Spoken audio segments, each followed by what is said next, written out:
Welcome everybody to the Doc Talk podcast, produced proudly in partnership with the Ottawa Rowing Club.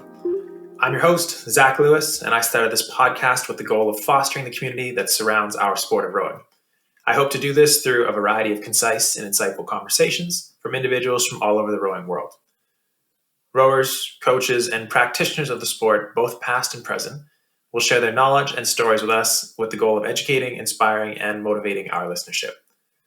Today, we're really excited to have Marlene Royle on the podcast. Marlene is a lifelong rower and former U.S. national champion.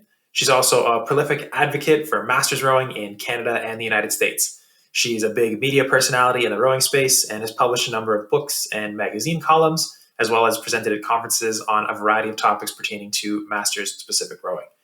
She is also the host of Faster Masters Rowing Radio with Rebecca Caroe, a show that covers all sorts of masters-related rowing topics. I would highly recommend you check it out if you're interested. And without further ado, it is my pleasure to introduce Marlene to the podcast with us today. Welcome, Marlene. We're thrilled to have you on today. How you doing? Great, Zach. Thank you for having me. Of course. And where are you joining us from today? I am in Knowlton, Quebec, so eastern townships of Quebec, just east of Montreal. And I'm rowing when the ice thaws, I row out of Aviron Knowlton Rowing here in Knowlton on Lac Brome. So Aviron Knowlton has you guys, the Quebec High Performance Training Center, and is there a big club rowing community around it, or is it just kind of the two isolated groups for the most part right now? Well, we started the club, and I was one of the people who started the club 5 years ago, and I started the masters rowing there. And now we actually, just in our adult program, we probably have 20 people who own their own boats who live on the lake. Awesome. And we have probably about 30 to 35 masters members of our club pretty consistently. And, quite a few people who have gotten into it enough that they bought their own boats. So I would say within the last couple of years, we've developed a pretty decent sized rowing community. And then there's also youth programs that go on in the summer, who are coached by other coaches. And then of course we have the Quebec high performance athletes who also train under the same roof. So a lot going on in a boathouse. Always makes for a fun community. I know. Summer's busy. Yes. Do you think there's been a shift? Or, I've seen a shift at the Ottawa Rowing Club and kind of elsewhere of masters in particular post-COVID or during COVID buying singles because of the accessibility of the sport. If you're backing onto a lake with your personal property, it's another degree of accessibility, but just at the club level, I know we've seen probably a 30, if not 40 or 50% increase in private singles owners post-COVID-19. Yes, absolutely. I think during COVID, because in a lot of places team boats were restricted, people started looking to buy singles, and I think the secondhand singles market was emptied out. I think anywhere there was a boat for sale, they bought it, or boats.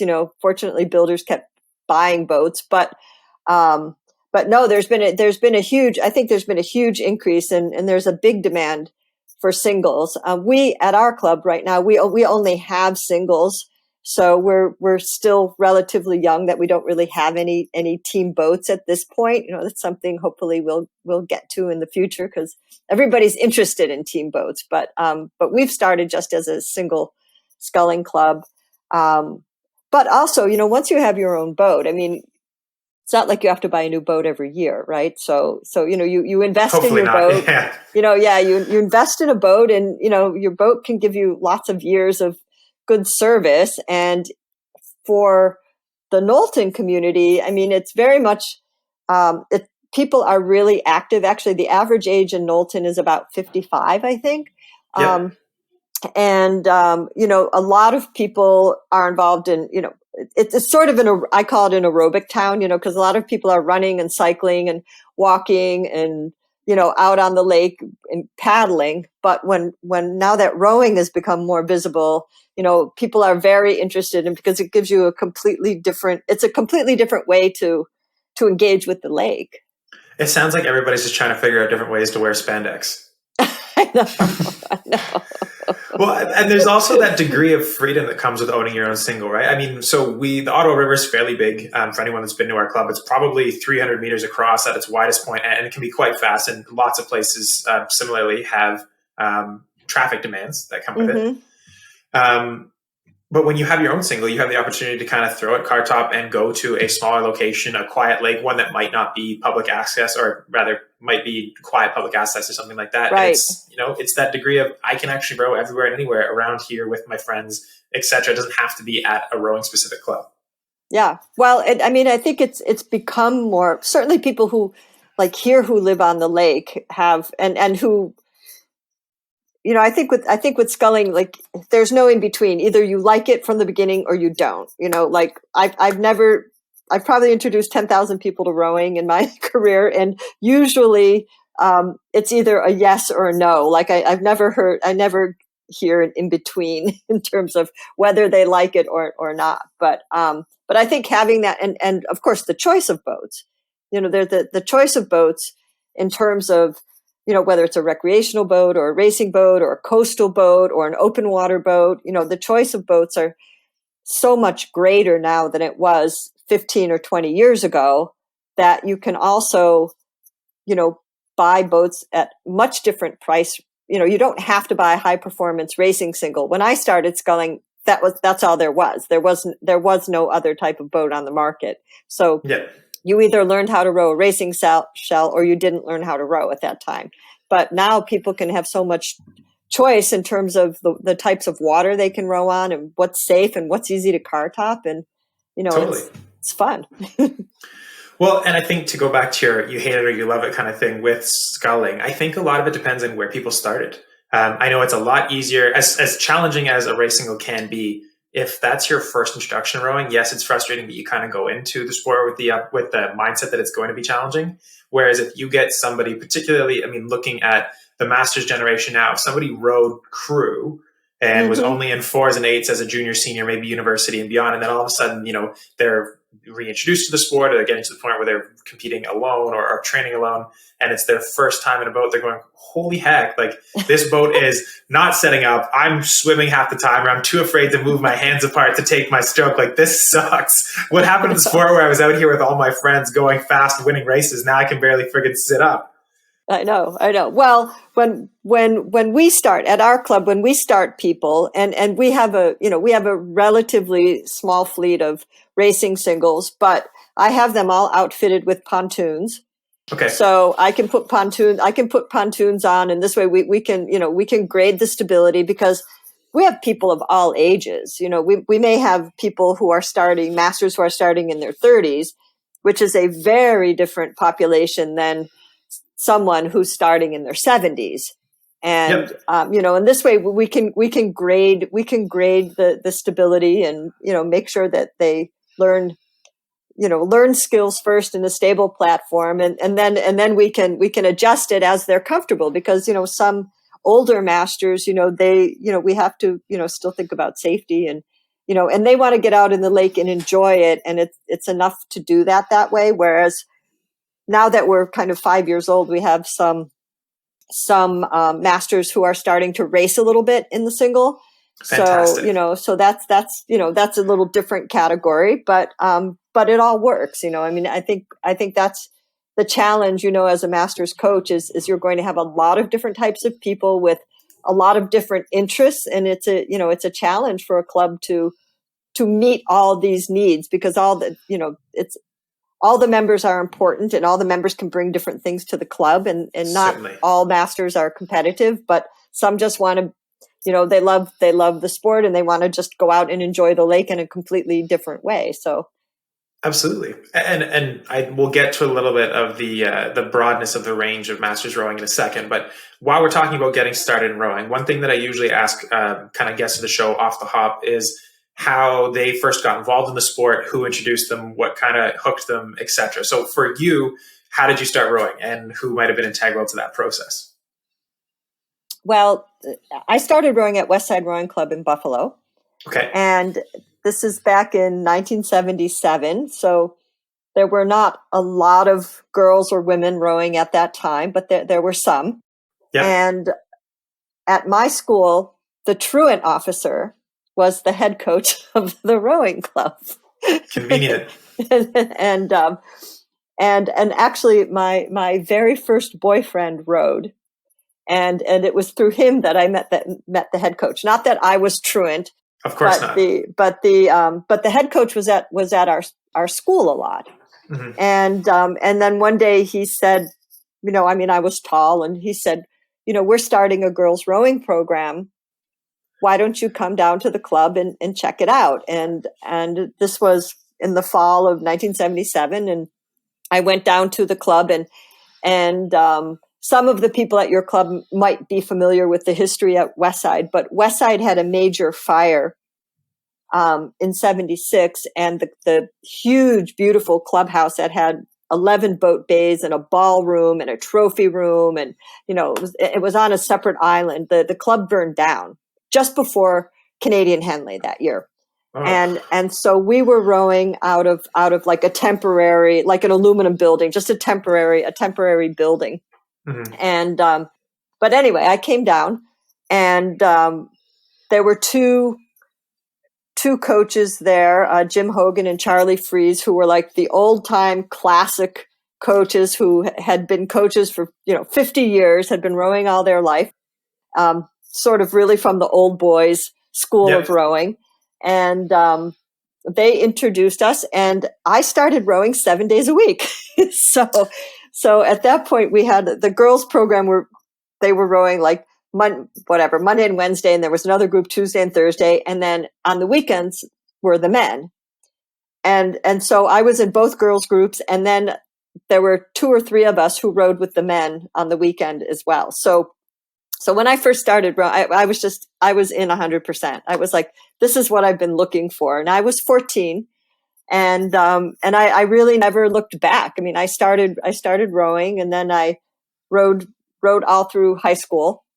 We didn't have a high school league in Buffalo at that time because the club had just burned down. So we were just a club team, and did most of our, we did most of our racing in Ontario, because that was when Welland Rowing Club just started. South Niagara just started that year. Yep. And so we did our racing there, and our racing in St. Catharines and up in Peterborough. And, so all my early racing was done in Ontario. And then I went on to row at Boston University from 81 until 85. And I was the captain there in 85. And I went on to train for a number of years, training in the lightweight single and the lightweight double, and making attempts to make the national team. And I didn't make it all the way, but I got quite close. And I then went up to I moved from Boston up to Craftsbury Sculling Center. Yep. And this is like in 85, I'm sorry, 85, 86. And then for the next 20 years, I was at Craftsbury quite a bit. Sometimes some years as the assistant. Yeah. Some years as the assistant director. But I actually started coaching when I was in Boston, when I was in university, and my interest was in masters, and I wanted to coach masters right from the beginning. And we had a recreational rowing program that was run by Boston University, and that was for adults. And at that time in Boston, this is 1982, 1983, that was the only source of learning how to row in mm-hmm. Boston, because the other rowing clubs did not teach novices. They did not have Learn to Row in those days. You could only join the club if you already had experience. Yep. And community rowing didn't start, which is huge now. But community rowing didn't start until, I think their first boat was 1985, 1986, when community rowing first started. So at that time, it was really the only source for adults to learn how to row. And that's how I started coaching. Fantastic. Now, look, I'd like to backtrack just a little bit. So you started your rowing career in 1977, the year after the first women were included in the Olympic Games in the sport of rowing, 76. And at the time when you started competing, was it 1,000-meter races or was it 2,000? 1,000. Yeah, it was 1,000. We rowed 1,000 meters, even in like U.S. Women's Nationals, and in university initially we rowed 1,500 meters, and then it changed. It changed in '84 when the Olympic. '84 was the last year that the women's Olympic distance was 1,000 meters. Yep. And so in '85, the university distance changed to 2,000 meters as well. But before then, we rowed 1,500. The only reason I ask is because it seems like despite the traditional old boys coaching model that you experienced at Westside, it didn't seem like there was any sort of tapering for the women's program. Like jumping in 7 days a week is something that we don't even do now. I mean, mind you, we've got a lot more insight into long-term athlete development and retention and getting people ready for that sort of volume. But it's fantastic to hear that they were like, all right, like women's rowing is going to happen. Let's just go from here. So glad there were some positives along the way. Well, I mean, at that time, I mean, honestly, there were coaches who were really supportive of girls starting to row, and then there were some coaches who weren't that crazy about it. This is a man's sport kind of thing. Mm-hmm. So, all in all, I think that there was quite a bit of support, but sometimes there was a little bit of rumbling about it, but not anything we really paid attention to. I mean, we actually, for high school girls, we actually had a pretty good group very early. We probably had 10 or 12 or 2/8 rowing pretty quickly. And in the summer we had a big program. So, I think at that time, it took off really fairly quickly. And we had so many races, we could go to race in St. Catharines. Of course, just jump across the border, 40 minutes, you're at the Henley or South Niagara. Yeah, you're right there. And and Rudy Wheeler was coaching the Canadian juniors, and the Canadian junior women won the Worlds, I think in 79 or 80. And, that was a big boost to girls rowing, in that whole area. So for sure. Well, I'm happy to hear that there were few roadblocks or resistances while you were actually rowing.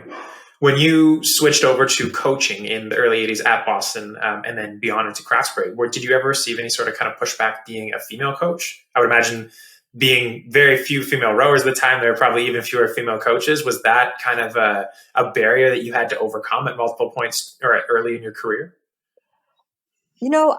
There were very few women coaches, very few. I mean, mm-hmm. I could, sort of count them on one hand at that time. I personally really never experienced any type of pushback or really complications from a coaching point of view. But there were clearly not very many women coaches, and there's still a shortage of women's coaches, and it still is one thing that, I know at Craftsbury, they've given quite, some of the elite rowers on the Green Racing Project team, they're sort of they've done some studies and looked at some of the statistics of, what are the ratios now of women coaches to men coaches in the United States, and, the number of rowing coaches, and, the number of women rowing coaches is still low. Disproportionate. It's nowhere near up to half. And, and I think that's certainly, I think advocating for more women coaches is something that we all do. For me, I don't know. I think I had a pretty smooth time, I would say. I think generally there was a lot of support. I think sometimes there wasn't always support of putting women in leadership roles. I think mm-hmm. that can be a different category, depending on, whether it's sort of you're dealing with some people who are sort of a little bit classical or old boys, or they want their friends in there and things like that. But I mean, from a coaching point of view of being able to develop a coach or work with different athletes, I think my life was fairly smooth in this sense. Well, your comment about women in leadership roles at the time, particularly within the sport, transitions well into your next career step, which went from BU to Craftsbury for 2 decades, I think you mentioned. How did that affect you? I mean, was there pushback when you were there for being in leadership role, or how did you decide that was the next step in your career? Well, at that time, and in like after my university year, um, there were 2 summers that I spent in Lake Placid, which were part of the U.S. lightweight development team. And when I spent 2 summers training in Lake Placid, I realized that I really wanted to train in a more rural situation rather than in a city. Mm-hmm. And at that point in time, I actually originally got hired at Craftsbury to teach cross country skiing because I skied. I was not a competitive skier at that point. I was a competitive rower, but I So learned if I enough may about interject skiing. Yeah. if I may jump in for just a second, for the listeners that don't know what Craftsbury is, can you maybe talk a little bit about, the skiing and rowing portion of the center? Sure. Well, Craftsbury is located in northern Vermont. It's from the Canadian border. It's about 30 minutes from the Canadian border. So if people know where Magog is in Quebec, Craftsbury is sort of due south of there, about 30 minutes.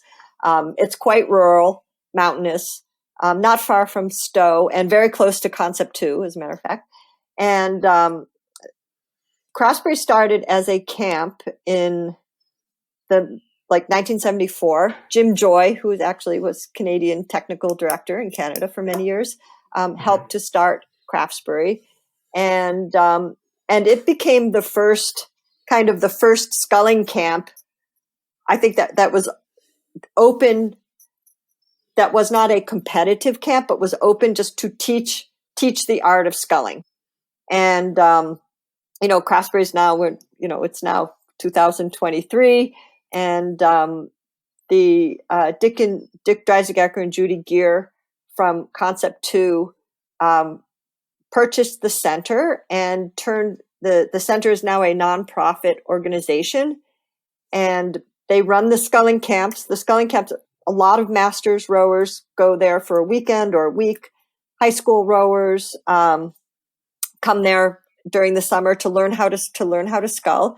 It's quite a big program, and they also sponsor the Green Racing Project, which are athletes who are training for national and Olympic teams, and they're trained at the center. They live at the center. They work at the center, and it's cross country skiing, biathlon, and sculling and running.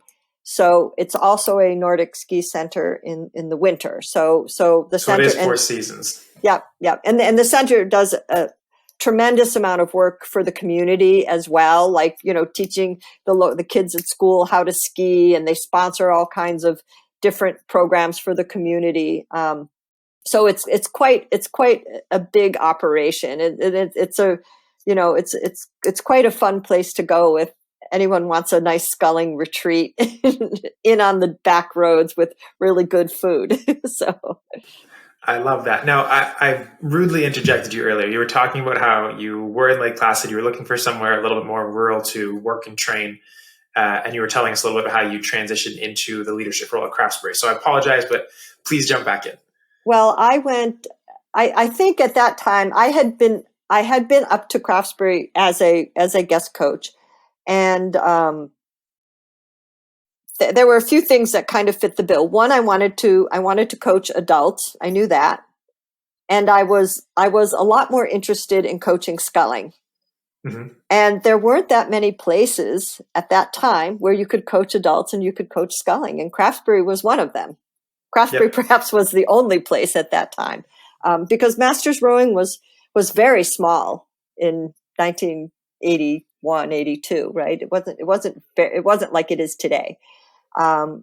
So that was really, and it was a rural setting. So, I just gravitated there, and ended up spending a long time there. And for some years I was the associate director there, and did the hiring of coaches, and, assisted in running the program in parts of the season when the full-time director wasn't there.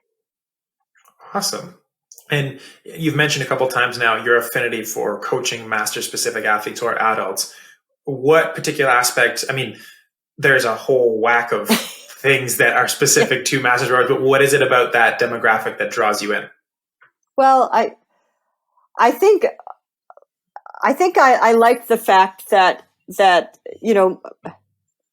masters athletes usually want to know the why of something, Yep. and they want to. I think adults learn very differently, and I felt like coaching was much more of a conversation, and I like that, and I think I always felt like junior rowers get lots of attention, but their parents don't. So Yep. somebody needs to advocate for the masters rowers, and and rowing is rowing is such an ideal sport as a lifelong sport, and you can enter the sport at any age. But I liked when you work with adults and you work with people who are professional people who have lots of different skills, they're coming from all different backgrounds, right? They might come from dance. They might be, one time in one camp, I had 6 neurosurgeons in one camp once. And so, they learned absolutely differently than the woman in the other group who was a professional dancer, right? So, Of course. So I think from a coaching point of view, it's very interesting because they're going to learn in very, very different ways. And I think I liked it from the more intellectual side of coaching.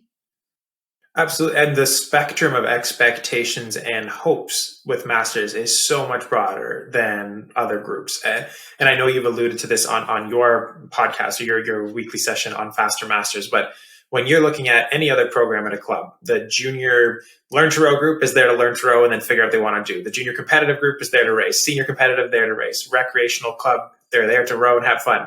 Masters just encompasses such a variety of potential athletes where you've got the 30-year-old who's taking their first strokes or the 65-year-old who's been rowing for 50 years that expects to go race at Henley, race at the Crew Classic, race at Charles, race at World Masters. And because they're both quote unquote masters, they're in the same pod or coaching group. So how do you manage that dichotomy of expectation?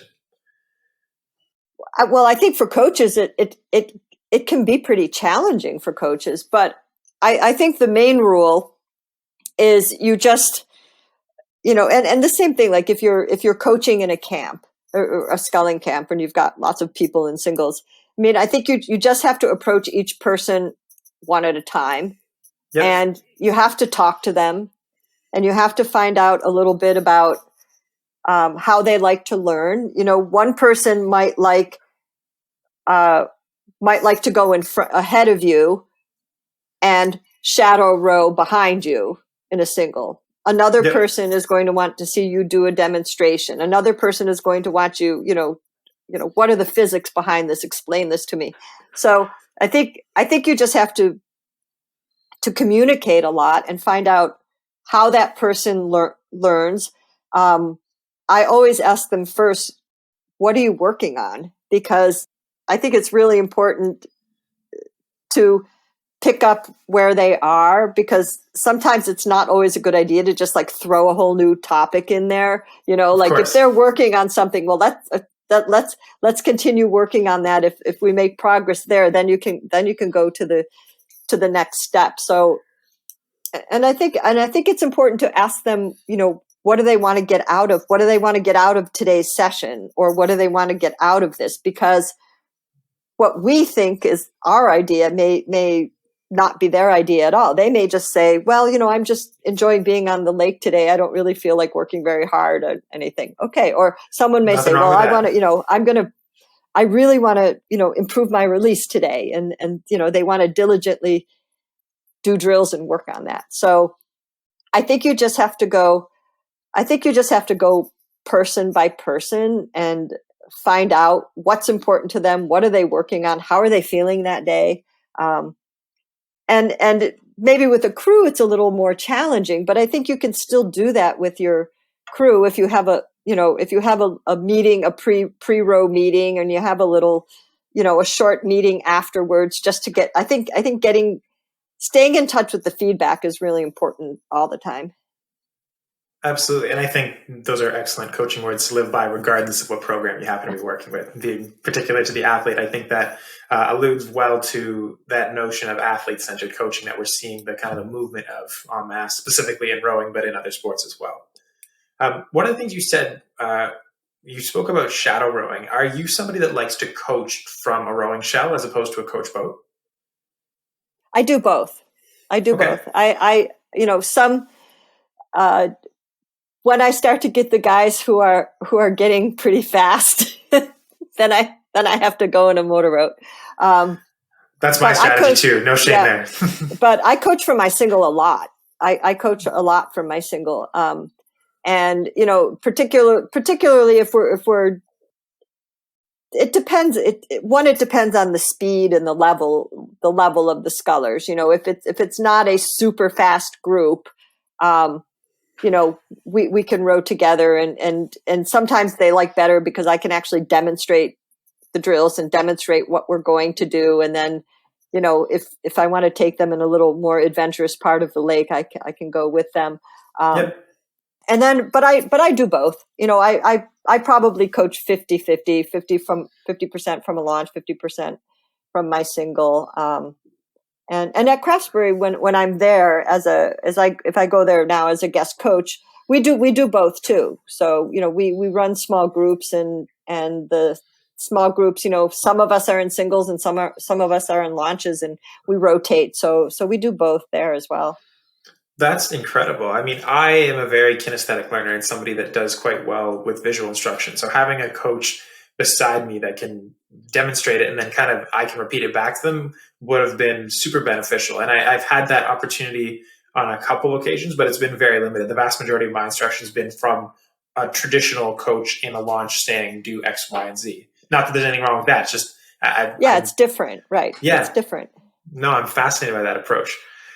Now, in 1999, you took your love for masters rowing and started Roylerow. So this was one of, if not the first online rowing coaching platform. Nowadays you can learn just about anything online between YouTube and whatever else. You can figure out how to build the next atom bomb or whatever it is that you're fascinated by. But this was a fairly novel concept at the time. What inspired you to kind of take the steps to establish Roylerow, and was there uptake immediately? I mean, it's obviously grown considerably since then, but what were the early days of that platform like? At that time, well, I had a point like after university that I competed on the elite level up to like 1987, and then I took some years off. I took a break, and there was a point in, I think it was around 90. It was right after the Atlanta Olympics. So after the Atlanta Olympics was when they de-amateurized rowing, because rowing for the Olympics, rowing was the last sport to be de-amateurized, which meant then that we could get sponsors, et cetera. Because before that, we weren't allowed to. We couldn't, because it was still an amateur sport. We had to be very careful about if we couldn't raise money. You had to be very careful about how you received money, how that money was paid. It was really difficult to fundraise. But after the Atlanta Olympics, all that changed, and I was 34, and I decided to go back to training full time.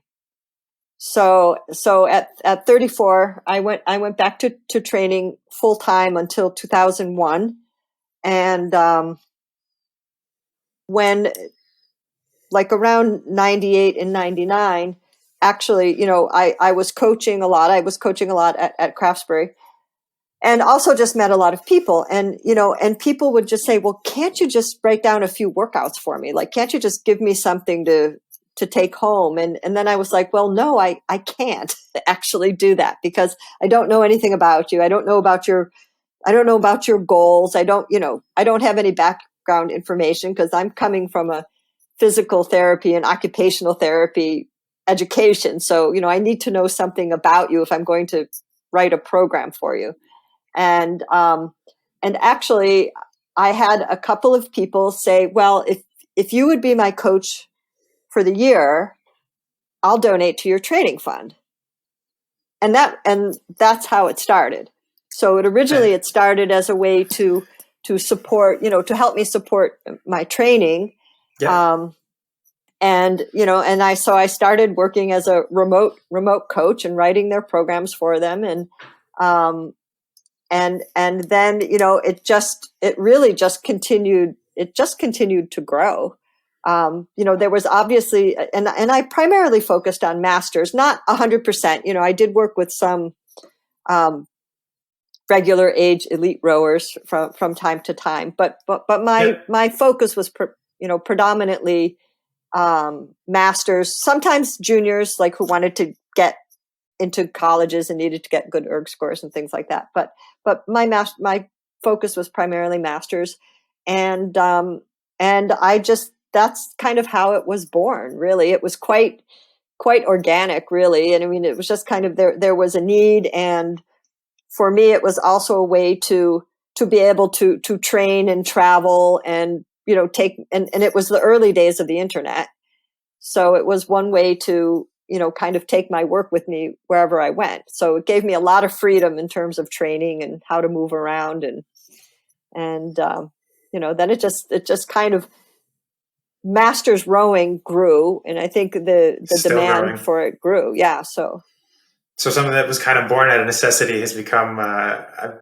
super successful business. Yeah. Well, it became, then it became my full-time work, really. So. Incredible. And now with your full-time work, and for people that are watching this kind of on YouTube or on one of your channels, you've got the Faster Masters emblem kind of on your jacket, on the wall, and whatnot behind you. Can you tell us a little bit about what Faster Masters actually is? Is it independent from Royal Rowing? Mm-hmm. What's the differentiation? Well, they're kind of two separate businesses. With Roylerow, I actually kind of personally work with individuals or teams in the sense that I'm writing customized training programs for them based on their racing schedules and their work schedules and travel schedules. And when with Rebecca Caroe, when we started Faster Masters Rowing, we really wanted to start a business that was educationally based, focused on masters, but focused on creating educational materials for masters, and also kind of away from the business side of things, really advocating for masters rowers' rights. So, working with federations, trying to, get more attention, get more privileges for masters rowers, help clubs improve their masters rowing programs. So we started Faster Masters. I think we're in our fourth year now. And the first thing we did is we have subscription memberships. So if you join as an individual member, the program includes a training program, a land training program, performance articles, rowing lifestyle articles, and usually within the training program portion of it, I'm writing 2 or 3 parallel programs at a time, because we have different athletes that are training for different races, and northern and southern hemisphere, which are on different schedules. Yeah, different needs, different peaks, all that kind of stuff. Yeah, but basically, that's a subscription, and it's basically like joining a group program. And then we also offer a program for crews if it's a small boat, and we also offer a club program. And in the club program, I meet with the club, with the coaches or the members once a month, and we either review what they want to talk about in training, or we do video review, and we record it for the members who aren't able to make it on that call. So that's the subscription part of it. And we do a lot of webinars, which have master-specific topics. So the last one we did in November was about the aging athlete, and we brought on guest speakers to talk about women's health, to talk about a nutritionist to talk about nutrition for masters, a strength coach, Joe DeLeo, who's one of the founders of Science of Rowing, came on to talk about the changes in the muscle for older athletes and how to address strength training. So we've done quite a few webinars that are master specific, like for rigging, for racing, the Racing Start Challenge, and sculling technique intensive. And so that's sort of our educational side of it. And those webinars people can attend live, or they can go in and into the product page, and they can buy that webinar and all the recordings and the materials that came with the webinar are available all the time. So anyone can go in and like buy the rigging webinar, and they can listen to Volker Nolte talk about oars for masters, things like that. So. And where would somebody go that wants to find this information or one of these packages? Well, the website is fastermastersrowing.com. That's our main website, and all the products are there, as well as our blog. The blog heading has all of the podcast recordings, and if you prefer it on iPhone, we do have a Faster Masters Rowing app that's available through the Apple Store, or also for Android, and it's a free app. And everything, all our podcasts are accessible through the app as well. Fantastic. Well, I'll be sure to grab the link and share it in the show notes for anybody that is listening remotely that wants to check into that. But that's all the questions I've got. Is there anything else you'd like to share before we kind of sign off?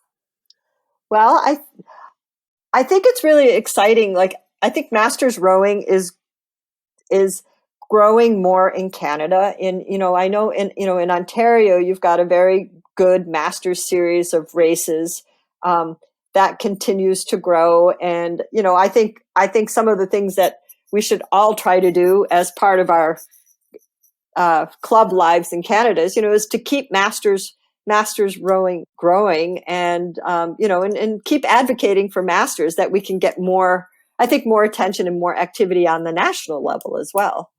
Absolutely. I mean, I think I haven't actually seen the numbers, but I would be inclined to think that the Masters are probably the largest growing demographic of our sport, particularly in Canada. I can't speak for elsewhere, but I can't imagine that's going to change anytime soon either. No, I mean, there's so much interest in aging well. Yep. And, rowing is one of those sports that, that really encourages this, and, and to age well, like you've got to continue training, and, an important thing that even though older athletes start to lose muscle, one thing that's very important, even though they're losing lean muscle mass, like if you continue strength training, you can slow this down. Absolutely. And if you continue your endurance training, the quality of your muscle does not deteriorate if you continue training. So it's really, there's certain things we cannot change, like your maximal heart rate's going to go down, or you are going to have some changes in the muscle tissue, or your tendons are going to be a little bit more sensitive and not have the same elasticity. I mean, these are age-related changes that we cannot change, but there's a lot you can do to continue to perform well. And, if somebody's coming into rowing, even as their new sport, they can always get better. And I think my takeaway is improvement has no age limit. And, and no matter how old you are, and no matter how much experience you have, you can always row better. And I think that becomes much more important as rowers and scullers age, and particularly if they're competing. One of the ways you're going to get faster is by rowing better, because you're not going to be able to increase you're going to be able to, you can't increase your training volume the way you could when you were in your 20s. You even can't if you do have that. the time. Yeah, even if you have the time, you just because of the recovery needs, you simply you can do it modestly, but you can't rely on that. Whereas you can always row better, always. I think I could not agree more. And I think that is a fantastic spot to end off for now. I mean, I know we've gone a little bit over time, but I want to thank you very much for joining us today and kind of sharing your experiences and your insights. I'll be sure to post the link in the show notes to your website, to both Faster Masters and to Roylerow. And thank you very much for joining us. You're welcome. And as I mentioned just before we signed off, that my only relative who rowed before me, Alfred Royle, was a member of the Ottawa Rowing Club before World War II. Beautiful. We'll have to look them up. We'll see if we can find a photo we can share at the show notes too. Awesome. Thank you very much, Marlene. Thank you, Zach. It's fantastic to see all the work that Marlene is doing for Masters Rowing and all the awareness and knowledge she's bringing to that specific demographic in our sport. As we mentioned earlier, she's got her own show called Faster Masters that I would highly recommend you check out if you enjoyed today's chats or some of the topics that we touched on. I'll be sure to post a link in our show notes for interested listeners.